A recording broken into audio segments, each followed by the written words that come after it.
दोस्तों, वीर तेजाजी का जन्म 29 जनवरी 1074 में नागौर जिले के जाट घराने में हुआ। तेजाजी के पिता का नाम ताहड़देव और माता का नाम रामकुंवरी था। तेजाजी का ननिहाल अजमेर जिले की किशनगढ़ तहसील के त्योद गांव में ज्ञानी गोत्र में था। तेजाजी के नाना का नाम दुल्हन जी और मामा का नाम हेमूजी था। ताहड़देव का विवाह त्योद के मुखिया दुल्हन जी की पुत्री रामकुंवरी के साथ हुआ, परंतु जब शादी के 12 वर्षों पश्चात भी संतान सुख प्राप्त नहीं हुआ तो पुत्र प्राप्ति के लिए रामकुंवरी भी अपने पति ताहड़देव से अनुमति लेकर अपने पीहर त्योद के जंगलों में गुरु मंगलनाथ के मार्गदर्शन में नाग देवता की आराधना करने लगी। 12 वर्षों की कठिन तपस्या के बाद नाग देवता से पुत्र प्राप्ति का आशीर्वाद मिला। उसके बाद रामकुंवरी पुनः खरनाल लौट आई। समय बीतने पर रामकुंवरी के गर्भ से पुत्र तेजाजी व पुत्री राजल पैदा हुए। रामकुंवरी ने पति ताहड़देव से तेजाजी के जन्म की खुशी में पुष्कर पूर्णिमा के दिन पुष्कर स्नान त्योद के जंगलों में नाग देवता की पूजा की इच्छा जताई। ताहड़देव ने सहर्ष स्वीकृति दी और तेजाजी के जन्म के 9वें महीने पुष्कर स्नान के लिए रवाना हुए। ताहड़देव के साथ उनके भाई आस्करण भी पुष्कर गए। पुष्कर में पनेर के मुखिया रायमल जी भी सपरिवार अपनी पुत्री पेमल के जन्म की खुशी में पुष्कर स्नान के लिए आए हुए थे। वहीं पर आस्करण और रायमल में मित्रता हो गई और बातों ही बातों में रायमल जी ने ताहड़देव से तेजा और पेमल के रिश्ते की बात की। ताहड़देव भी इस रिश्ते के लिए सहर्ष तैयार हो गए और उसी समय विवाह का मुहूर्त उसी दिन तय किया। उस समय तेजाजी की उम्र मात्र 9 महीने और पेमल की उम्र 6 महीने थी। रीति रिवाजों के अनुसार विवाह की सहमति के लिए तेजा और पेमल के मामाओं को आमंत्रित किया गया। तेजा के मामा हेमूजी सही समय पर पुष्कर पहुंच गए, परंतु पेमल के मामा खाजू काला को जायल से पुष्कर पहुंचने में देर हो गई। खाजू काला जब पुष्कर पहुंचा,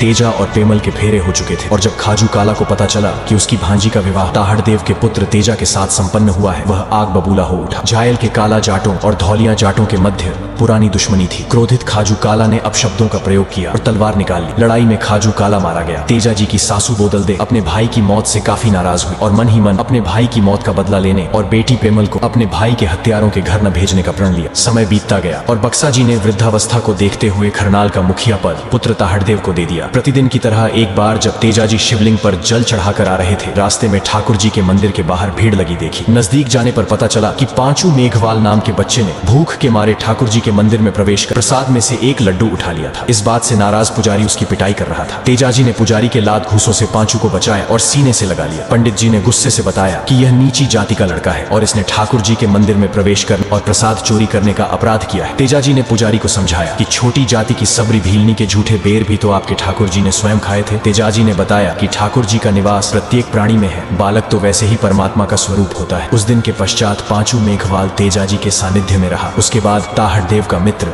लखी बंजारा एक बार जब माल लादकर खरनाल के रास्ते सिंध की ओर रहा था, ताहड़देव के आग्रह पर खरनाल में डेरा लगाया। उसी दिन लाखा के डेरे में एक गर्भवती घोड़ी ने एक सफेद रंग की बछिया को जन्म दिया। बछिया के जन्म लेते ही उसकी मां मर गई। लाखा ने नवजात बछिया को उपहार स्वरूप बालक तेजा को दे दी। तेजाजी ने उस बछिया की सेवा की, उसे गाय का दूध पिलाकर बड़ा किया। तेजाजी ने उसका नाम लीलन रखा। लीलन तेजाजी की प्रिय सखी बन गई। समय अपनी गति से आगे बढ़ता रहा। तेजाजी ने अपने भाइयों के साथ पिता ताहड़देव और दादा बक्सा जी से मल्ल युद्ध और भाला चलाना सीखा। काका आस्करण ने तेजा को तलवार चलाना सिखाया। इसी बीच लुटेरों ने खेतों को देखने गए ताहड़देव और आस्करण पर धोखे से हमला किया और उनकी हत्या कर दी। यह देख पंचों ने पुनः बक्सा जी को खरनाल के मुखिया पद पर बिठाया। 9 वर्ष की उम्र में तेजाजी कुछ वर्षों के लिए अपने ननिहाल त्योद चले गए और वहीं पर गुरु मंगलनाथ से शिक्षा लेने लगे। त्योद में मामा हेमूजी से धनुर्विद्या और तलवारबाजी सीखना जारी रखा। 16 वर्ष के होने पर तेजाजी खरनाल वापस लौटे। उस समय खरनाल चोरों और लुटेरों के चौतरफा हमले झेल रहा था। तेजाजी ने आते ही खरनाल को चोर के आतंक से मुक्ति दिलाई। 1160 का वर्ष था। इस बार इंद्रदेव कुछ ज्यादा ही मेहरबान हुए और जेठ आषाढ़ माह में ही भरपूर बारिश होने लगी। उस समय दादा बक्सा जी किसी काम से बाहर गए हुए थे। तब माता रामकुंवरी ने सुबह के समय तेजा को जगाया और खेत को बोने भेजा। तेजाजी ने बैलों को संवारा और बीज उठाकर खेत की ओर निकल गए। भूखे पेट खेतों में आए। तेजाजी ने दोपहर तक आधी जमीन बोदी थी। उनके लिए खाना व बैलों के लिए चारा उनकी भाभी बड़े देर से लाई थी। तेजाजी ने नाराजगी जाहिर की तो भाभी ने ताना दिया कि आपकी परनाई अपने घर बैठी है, उसे ले आओ, वो जल्दी खाना ले आएगी।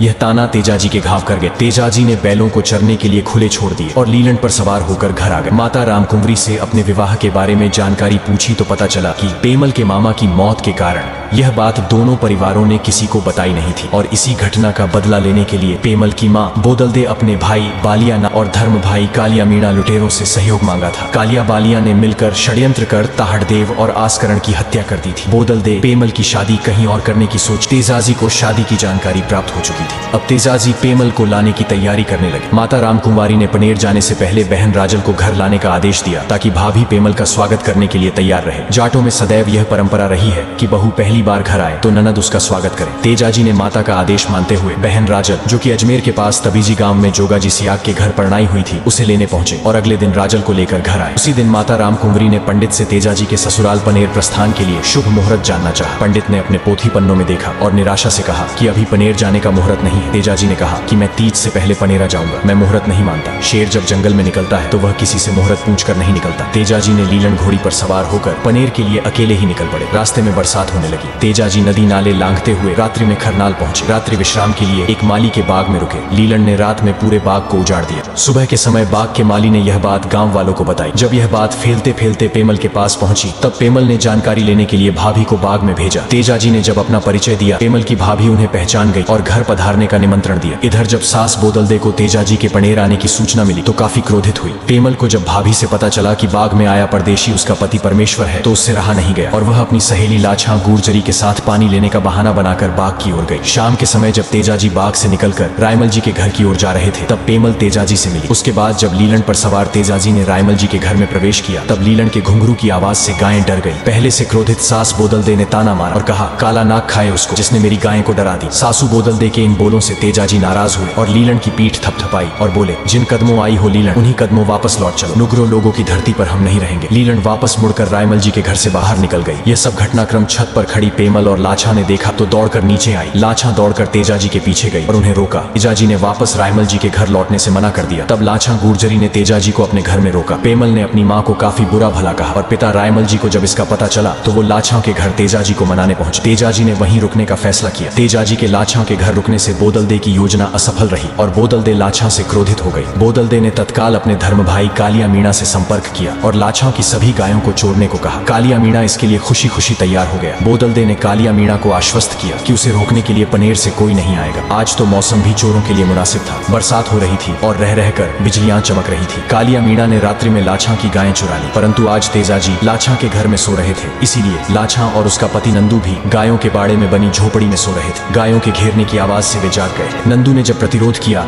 तो चोरों ने उसे भी पीटा और भाग गए। लाछा ने चोरी की सूचना मुखिया रायमल जी तक पहुंचाने की कोशिश की, परंतु बोदलदे जो इसके लिए तैयार थी उसने बाहर से ही लाछा को भगा दिया। लाछा जानती थी कि जितना समय बीतता जाएगा उसकी गायों का वापस मिलना भी उतना ही मुश्किल होता जाएगा। रोती हुई लाछा ढोली के घर पहुंची, क्योंकि पुराने जमाने में युद्ध की तैयारी के लिए ढोल को खास लय में बजाया जाता था ताकि गांव वाले सतर्क हो जाए। वैसे ही लाछा ने ढोल बजाने का अनुरोध किया, परंतु ढोली ने भी उसे मना कर दिया क्योंकि बोदलदे ने उसे पहले ही धमका रखा था। निराश और रोती हुई लाछा अपने पति के पास पहुंची और उसे लेकर अपने घर पहुंची जहां तेजाजी सो रहे थे। लाछा नंदू के साथ घर के बाहर बैठकर रोने लगी। लाछा के रोने की आवाज सुनकर तेजाजी की नींद खुल गई और तेजाजी ने लाछा से रोने का कारण पूछा। लाछा ने गायें चोरी होने की बात बताई। फिर तेजाजी बोले, तुम चिंता मत करो लाछा, तेजा जाट तुम्हारी एक एक गाय को वापस लेकर आए। तेजाजी ने अपने हथियार उठा लिए और अंधेरे में लीलन चोरों के भागने की दिशा में बढ़ गए। अंधेरे में चमकती बिजली की चमक में तेजा गायों के निशानों का पीछा करते हुए आगे बढ़ रहा था। वर्तमान सुरसुरा के नजदीक तेजाजी को बिजली गिरने से एक जगह आग लगी हुई दिखाई दी। आग में एक नाग नागिन का जोड़ा फंसा हुआ था, जिसमें से बिजली गिरने से नागिन मर चुकी थी और नाग भी जलने वाला था। तेजाजी ने जीव दया करते हुए भाले की नोक से नाग को आग के घेरे से बाहर निकाल दिया। नाग को बचना अच्छा नहीं लगा और गुस्से में तेजाजी को काटना चाहा। तेजाजी बोले, मैंने तो आपका भला ही चाहा है और आप मुझे ही डसना चाहते हैं।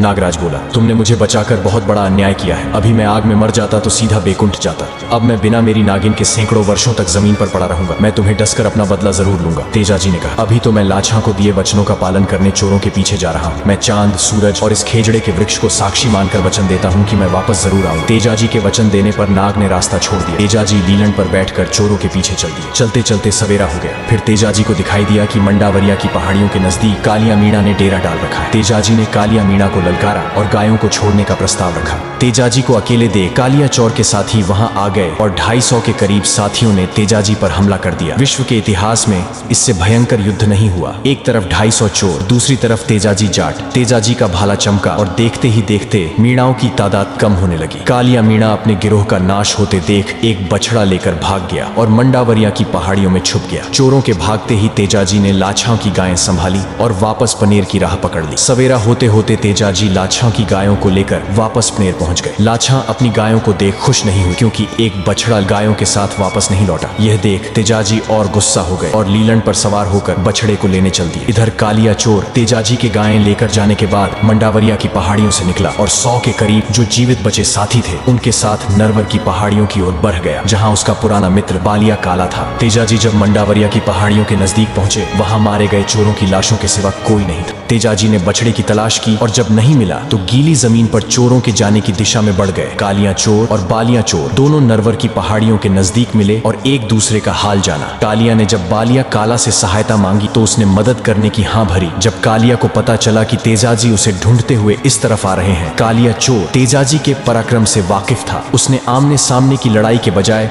बालिया काला के साथ छुपकर तेजाजी पर हमला किया। धोखे से किए हमले से तेजाजी बुरी तरह घायल हो गए, परंतु उनका भाला पूरी तेजी से चलता रहा। लीलन ने भी अपना द्रोण रूप दिखाया। कई चोरों को लीलन ने धूल चटा दी। घायल तेजाजी ने कालिया बालिया के सभी साथियों को नष्ट किया और उन दोनों पापियों का वध किया और बछड़े को लेकर पनेर के लिए रवाना हुए। पनेर पहुंचकर तेजाजी ने लांछा को बछड़ा सौंपा और लीलन पर सवार होकर उस स्थान पर पहुंचे जहां नाग उनका इंतजार कर रहा था। नागराज ने तेजाजी के लहू से भरे शरीर को देख डसने से मना कर दिया। तेजाजी ने अपनी जीभ पर डसने का निवेदन किया। तब नाग ने तेजाजी की जीभ पर डस लिया। तेजाजी ने वहीं नजदीक भेड़ चरा रहे आंसू देवासी को अपना मेमद मोलिया दिया और पेमल तक पहुंचने का वचन लिया और पास खड़ी लीलन को रोते हुए देख कहा कि लीलन, तुमने मेरा जिंदगी भर साथ दिया है, अब तुम जाओ और सभी को खबर दे दो कि तेजा अपने वचन को पूरा करते हुए अपने प्राण दे दिए हैं। और लीलन दुखी मन से सभी को सूचित करने चली गई और तेजाजी भाद्रपद शुक्ल दशमी 28 अगस्त 1103 में नागराज के डसने से परलोक गमन हो गए। जब यह बात पेमल को पता चली तो फुट फुट कर रोने लगी और कहा कि अब मेरे जीवन जीने का क्या फायदा है, और सत का नारियल लेकर सूर्यदेव की अग्नि में सती हो गई। जब लीलन खबर पहुंचाने बहन राजल के पास पहुंची तो राजल रोने लगी और राजल और लीलन दोनों तेजाजी के वियोग में धरती में समा गए। दोस्तों, सब्सक्राइब जरूर करें, कमेंट में जय वीर तेजाजी जरूर लिखें।